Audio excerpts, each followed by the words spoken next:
is Breanna Borg, who is a graduate student in the Department of Family Medicine and Public Health Sciences at Wayne State University. She's also a researcher in the Department of Psychiatry and Behavioral Neurosciences.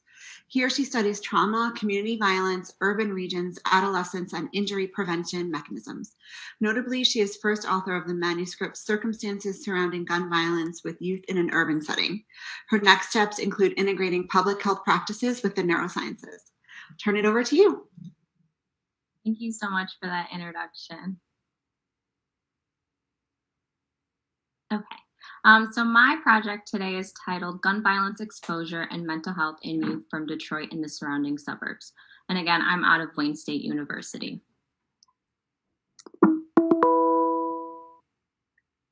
I have no conflicts of interest to disclose. And I'm going to begin today with a history of violent crime, which reached its peak in the 1980s. And you can see from this figure that the early 90s also had high rates, specifically in 91, 92, and 93, where the rates were over 1.9 million violent crimes per year.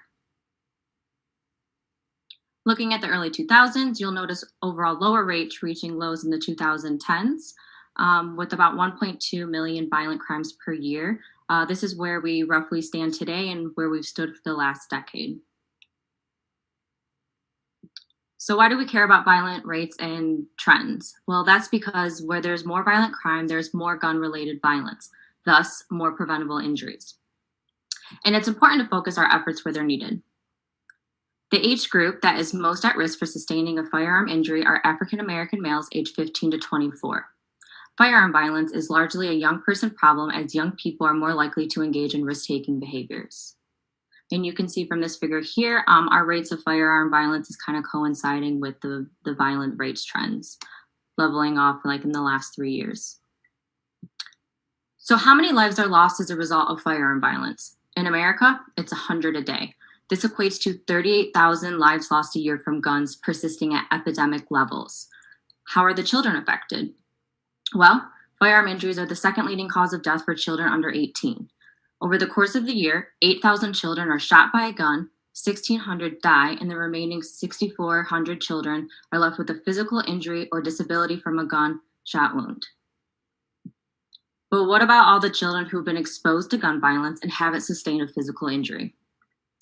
Previous studies have linked gun violence exposure to behavioral problems, trauma-related symptoms, aggressive and delinquent behavior, depression, suicidal ideation, health risk behaviors, and poor school outcomes.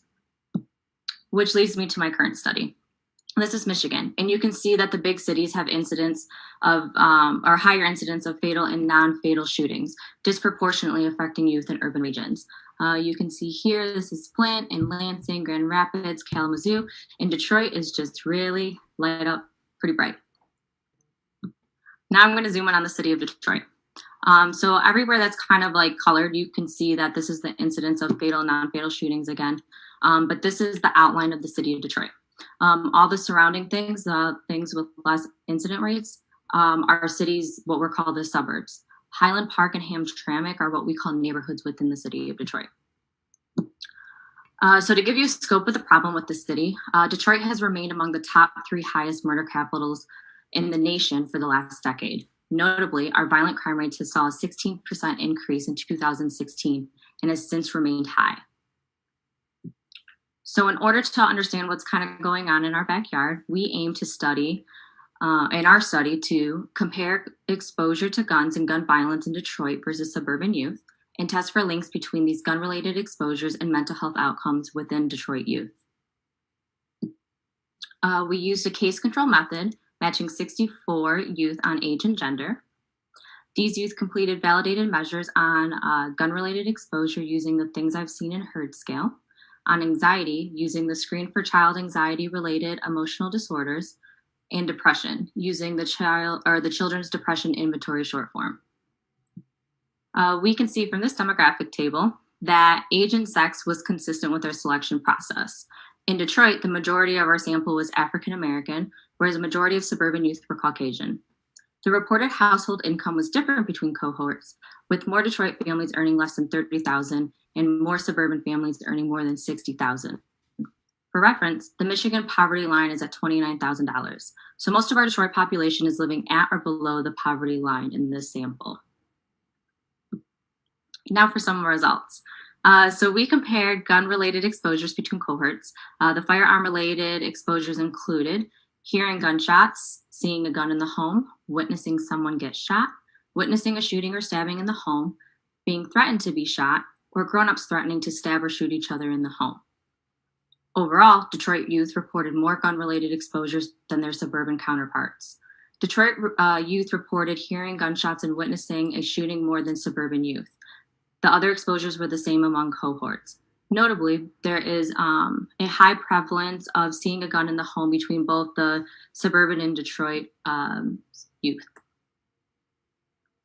The mental health outcomes of interest for our study were anxiety and depression. Anxiety scores were the same between youth. Depression scores were higher among Detroit youth. We then looked at the proportion of youth who exceeded thresholds for detecting clinically significant anxiety and depression. This was the same between youth for anxiety, but for depression, more Detroit youth exceeded thresholds. We then examined the relationship between individual exposures with mental health outcomes. Detroit residents who reported hearing gunshots had higher anxiety and depression scores. And within Detroit, those youth who heard gunshots were 13 times more likely to have clinically significant anxiety scores than those who did not report hearing gunshots. Those associations were not significant amongst the suburban youth. We then looked at the age effects within Detroit. So 4 out of the 6 gun-related exposures that we examined showed that age of exposure was significantly different in Detroit youth. You can see that early adolescence is when children begin experiencing these exposures. And as age increases, gun-related exposures also increase. So in conclusion, our study shows that Detroit youth have different levels of gun-related exposures. Moreover, that these exposures are correlated with mental health outcomes, anxiety, and depression. Our data shows a strong relationship between hearing gunshots and reported symptoms of anxiety and depression, suggesting that some exposures have a stronger influence than others. Moreover, there's an age effects among individual exposures. So what do we do with these findings? As public health professionals, we aim for prevention and pro-safety initiatives. Our data shows that prevention efforts are best aimed at younger children as exposure begins in early adolescence. These efforts might best be aimed at different types of violence, as violence exposure is multifaceted. We also need to provide resources in these urban cities that aim to address mental health disparities, as exposure to gun violence in childhood is a distal risk factor for later victimization and the perpetration of crime. Lastly, I just wanted to address our current political climate.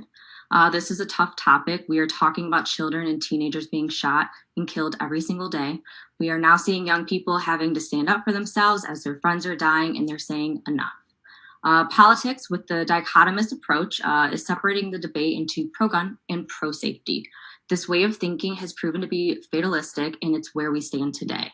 So I urge you as public health professionals to take a stance and advocate for pro-safety approaches so that we can create safer homes and safer communities for our children.